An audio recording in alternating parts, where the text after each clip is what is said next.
Hello, आज की video में हम ऐसा वर्ब सीखने वाले हैं जो कि मोस्ट बेसिक वर्ब है जो कि जर्मन बिगिनर्स सीखते हैं पर मोस्ट इम्पॉर्टेंट भी क्योंकि ये हमेशा यूज होता है हमेशा और ये वर्ब है sein।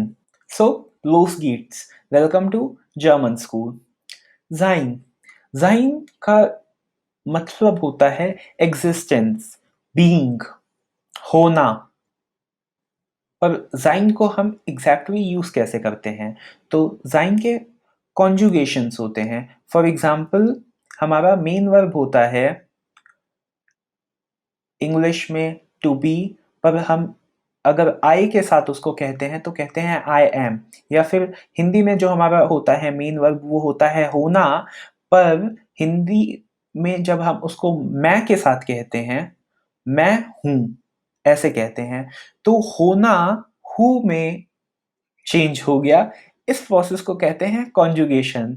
और टू बी एम में चेंज हो गया, इस प्रोसेस को कहते हैं कॉन्जुगेशन। चलिए देखते हैं ज़ाइन के कॉन्जुगेशंस डिफरेंट पेरिसनल प्रोनोमेंस के साथ। सो ich bin, du bist, es, sie ist, wir sind, ihr seid, sie sind। So ich bin का मतलब I am या फिर मैं हूं। Du bist you are या फिर तुम हो।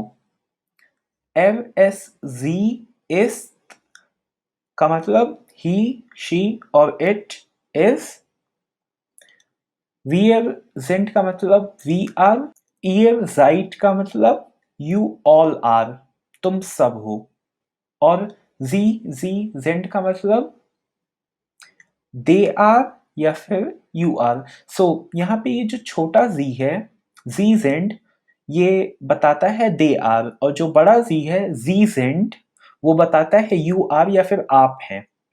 तो अब हम देखते हैं कि हम इसको कैसे यूज कर सकते हैं। ich bin, अब यहाँ पे हम कोई भी एडजेक्टिव रख सकते हैं। For example ich bin glücklich, ich bin glücklich, इसका मतलब I am happy. Du bist glücklich, इसका मतलब you are happy. ist glücklich, इसका मतलब he is happy। Wir sind glücklich, मतलब we are happy। Ihr seid glücklich, मतलब you all are happy।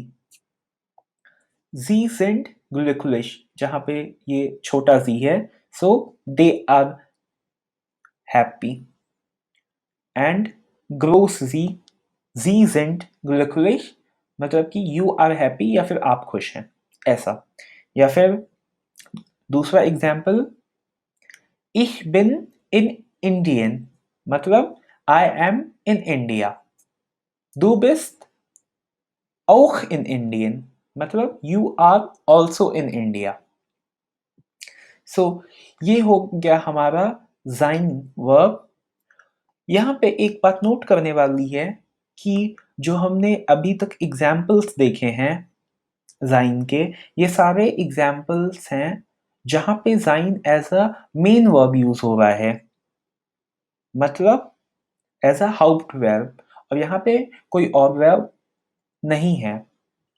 पर ज़ाइन और डिफरेंट सेंटेंस फॉर्मेशंस जैसे हम सीखते जाएंगे, वहाँ पे as a helping verb use होता है, या फिर जर्मन में उसे कहते हैं एज अ हेल्प्स वर्ब। तो ये होता है परफेक्ट में। पर परफेक्ट अभी हमने नहीं सीखा है, तो मैं इस पे बात नहीं करूँगा। पर जब हम परफेक्ट का फॉर्मेशन देखेंगे, तब हम जानेंगे कि ज़ाइन एज अ हेल्प्स वर्ब कैसे काम करता है।